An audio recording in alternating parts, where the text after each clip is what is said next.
In a stunning U-turn, Donald Trump says he's ordered the US military to postpone strikes against Iranian power plants and energy infrastructure after what he called very good talks on ending hostilities. The president had threatened the strikes if Iran failed to reopen the Strait of Hormuz by late Monday, Washington time, but announced on social media that the deadline would be pushed back 5 days. Following this, Trump told reporters that US envoys Jared Kushner and Steve Witkoff had talked with the top leadership in Tehran and that the US could keep bombing Iran if no agreement was reached. Tomorrow morning, sometime, their time, we were expected to blow up their largest electric generating plants that cost over $10 billion to build. It's a very good one. There was no dearth of money. And one shot, it's gone. It collapses. Why would they want that? So they called. I didn't call. They called. They want to make a deal. And we are very willing to make a deal. It's got to be a good deal. And it's got to be no more wars, no more nuclear weapons. Well, for more on this, we're joined by our international affairs editor, Philip Turle.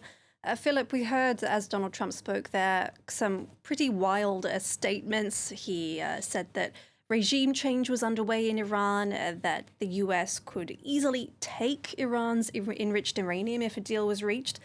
How do we make sense of these comments coming from the US president? It's very difficult to really understand where this is all leading and what the truth here is and who is saying what.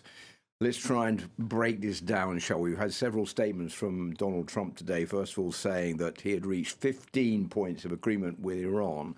We don't know exactly what those agreement points are, and we don't know with whom he has been talking in the Iranian leadership to reach those points of agreement, in the knowledge that many of those who were in charge in Iran, and even Donald Trump has said this, would be possible people with whom he could talk, but they're now dead. So we don't know whom he's been talking to. The Iranians have said all the way down the line that there have been no discussions and no agreements, no negotiations with the United States, and that's something that they are not willing to begin right now while these bombing raids by Israel and the United States are continuing on Iranian territory. So we really don't know where all of this is coming from. What appears to be possible is that intermediaries may be at hand working behind the scenes to try to negotiate something between the Iranians on one side and the Americans on the other. There's a report this afternoon in the British Financial Times newspaper which says that one of those intermediaries could be Pakistan, which could be talking to both sides, but there are also possibilities that other intermediaries could be Turkey, could be, of course, Oman, which was very present in the discussions over Iran's nuclear ability to refine uranium and to create a nuclear weapon.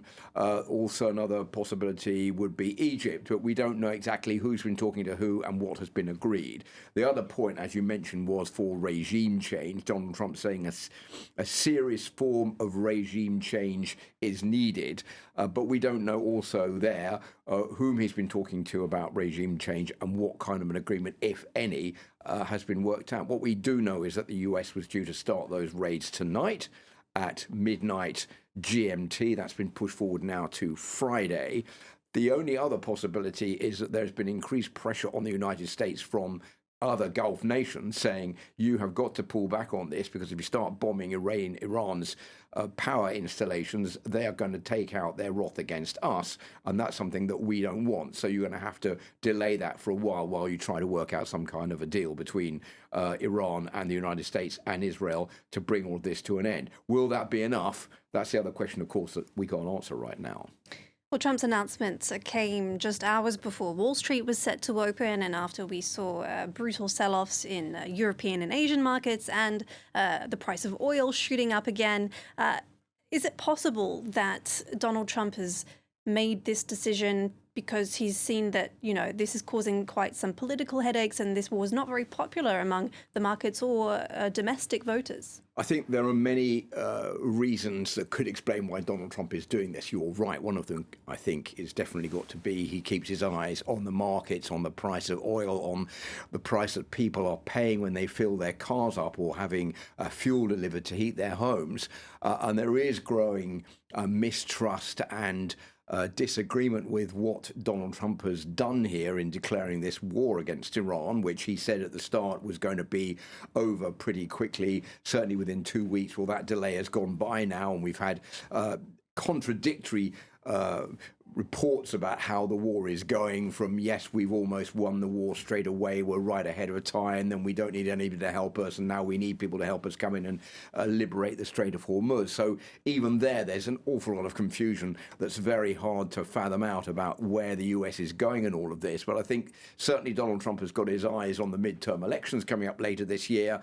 He knows that there's growing mistrust amongst his voters over his ability to rein in prices in the United States. Many of the people in the US voted for him because they didn't want another forever war, which they're frightened now that he could be launching himself into with Iran and also with Israel. So all of these are conditions that Donald Trump has got to take on board when he's looking forward to those elections in November, and just how he and the Republican Party are going to do. So we're in a situation now where we don't know how this is going to play out in the next few days. We don't know what the US's endgame here is, whether they're going to bomb Iran, whether they're going to try to open the Strait of Hormuz. The Iranian demands have not changed. The Iranian demands right away from the start of this were we want the closure of all US bases in the region before we reopen the Strait of Hormuz. We want $2 million for every US and allied ship which is going to cross the Strait of Hormuz, or else we're not going to let them through. And then the other one is we want $100 billion worth of reparations to be paid by Israel and by the United States for all the damage they've inflicted on Iran. Well, that has certainly not, as far as we can see from what Donald Trump has been saying, been part of the discussions that have been taking place with these mysterious Iranian leaders over the past few hours.